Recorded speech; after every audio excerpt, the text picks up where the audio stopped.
আমি যদি আমার ছেলেকেই ভালোবাসি, তাহলে আমি যদি ছেলের বউটাকে একটু ভালো রাখি, ছেলের বউটাকে ঝগড়াঝাটি কম করে ছেলের বউটাকে একটু ছাড় দেই, তাহলে কে ভালো থাকবে? বেসিক্যালি ছেলে।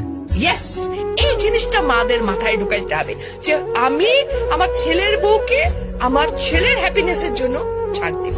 সত্যিকার অর্থে যদি আমি বলবো, একটা ছেলের বিয়ে দেওয়ার পর সংসারটাকে হ্যাপি করার ক্ষেত্রে 80% ক্ষেত্রে একটা শাশুড়ির ভূমিকা অনেক, মানে ছেলের মা।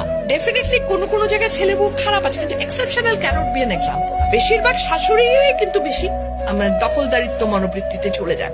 এখানটায় যদি ওনারা একটু ছাড় দিতে পারেন, ওনারা যদি একটু মনে করেন যে না, একটা যখন আমি আমার মেয়ের জামাইকে বলছি কি, আরে আমার মেয়ের জামাই কত ভালো, আমার মেয়েকে কিছুই করতে দেয় না, সারাদিন অফিস থেকে এসেও সে মেয়েকে রান্নায় হেল্প করে।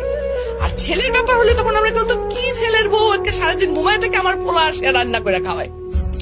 একই মানুষ, কিন্তু আমরা দু রকমের মনোবৃত্তিতে যাচ্ছি, তাই না? এই জায়গা থেকে আমাদের মেয়েদের বেরিয়ে আসতে হবে।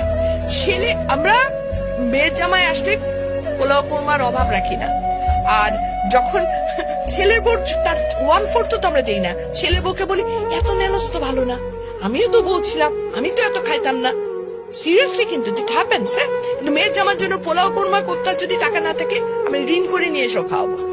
রিজনটা কি? রিজনটা আমি চাই